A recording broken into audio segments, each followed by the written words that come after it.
আসসালামু আলাইকুম গাইস, কেমন আছেন? আশা করি সবাই ভালো আছেন। তো আলহামদুলিল্লাহ আমার চিনাসগুলো ভালো আছে। তো ডিম ফুটার পরে দীর্ঘ 34 দিন পর ডিম ফুটার পরে এখন বাচ্চাগুলো অনেকটাই সুস্থ আছে।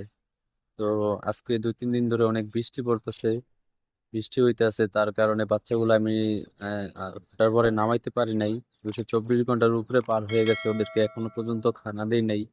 কারণ বাচ্চা হওয়ার সেটা বাচ্চা হওয়ার পরও 24 ঘন্টা এমনিতেই ওরা খানা খায় না, তার জন্য আমিও এই খানা দেই না। তো এখন আমি ওদেরকে কিছু খানা দিব, কিছু ওষুধ দিয়ে ওদেরকে একসাথে করে খানা দিব। তো দেখি কি খায় কি না, কারণ ওরা অনেকটাই ক্ষুধার্ত আছে। কারণ ভোগ যোগ বুঝতেছে যে পায় কি না, যেটা পাইতেছে ওইটাই খাইতেছে। তো আমি এখন কিছু ওদেরকে কিছু খানা দিব মিক্স করে।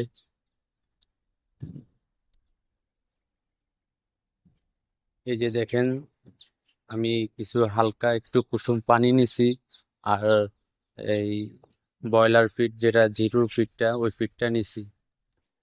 তো এই ফিডটা দিয়ে আমি ওদেরকে খানা মিক্স করে খানা দেব।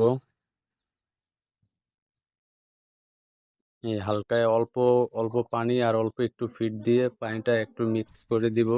আর সাথে একটু ওই লাইসোবিট, এই পাউডারটা দিব। বাজারে এখন একটু দাম বাড়ছে, তো বর্তমানে 80 টাকা করে বিক্রি করে। জানি না কোন দোকানে কত টাকা বিক্রি করে, কিন্তু আমাদের এখানে 80 টাকা করে বিক্রি করে।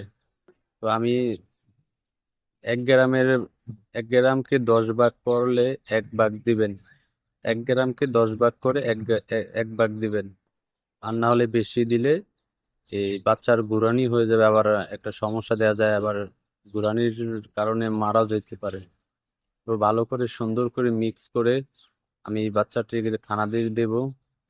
যে পানিটা গরম দেওয়ার কারণ হচ্ছে যে প্রথম পানি তো দেখা যায় ওরা ঠান্ডা পানি দিলে আবার ঠান্ডার থেকে ওরা মারা যাইতে পারে।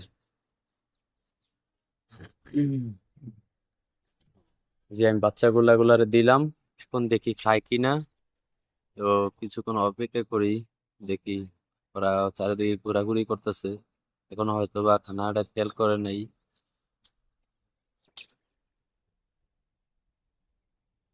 হয়তো বা প্রথম প্রথম খানা তো, তো একটু নার্ভাস হবেই। তো ওই যে দুই একটা একটু আগাই ছিল, তারপর আবার পিছিয়ে গেছে। আর একটু অপেক্ষা করি, দেখি। তা না হলে ওই যে একটা খাইতেছে অবশ্য, ওই একটা দেখা দেখি আরো সবগুলোই আসতে পারে। ওই যে আরেকটা আইছে, দেখা যায় আস্তে আস্তে সবগুলোই আইব। আর যদি সবগুলো না খাইতে চায়, তাহলে ওদেরকে আমি হাত দিয়ে ধরে ধরে খাওয়াইতে হবে, কারণ প্রথম খানা তো, তার জন্য একটু নাও খাইতে পারে। দুইটা খাইতেছে আর বাদ থেকে সবগুলো দৌড় দিছে। তো আমি একটু জায়গাটা একটু চেঞ্জ করে দিই, একটু অন্য জায়গাতে দিই, তারপরে দেখি খাই কিনা। কয়েকটা আসতেছে, কয়েকটা। হুম হুম। ওই যে মুরগির সাথে দেখা যায়, একটু জায়গাটা একটু চেঞ্জ করে দিছি, মশলা দিলে সে তিনটা খাইতেছে। আস্তে আস্তে সবগুলাই আসবো ইনশাল্লাহ, কারণ সবগুলোই একসাথে আছে। আর সব খানা যখনই দিবেন তখন সবগুলো একসাথে করে খানা দিবেন। বিভিন্ন জায়গায় ছিটা খানা দিলে দেখা যায় ওরা খাইতে চায় না, দেখা যায় এক একটা এক এক দিকে চলে যায়। তো এখন সুন্দরী ওই যে মশলা দিলে সবগুলোই আস্তে আস্তে একটা একটা করে একটু করে খাইতেছে।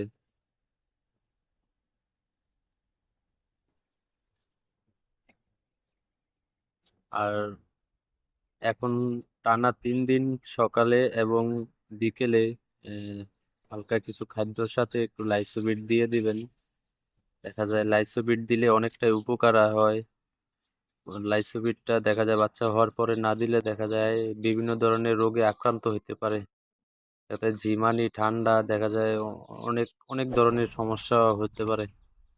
টানা 3 দিন দেওয়ার পরে 3 দিন আবার গ্যাপ রাখবো, তারপরে আবার 3 দিন এভাবে করে 9 বার দেওয়া পড়বে। 3 দিন দেওয়ার পরে আবার 3 দিন গ্যাপ, এভাবে এভাবে করে মোট 9 দিন দেওয়া পড়বে। তারপরে অন্যান্য খাদ্যর সাথে ভিটামিন দেওয়া পড়বে।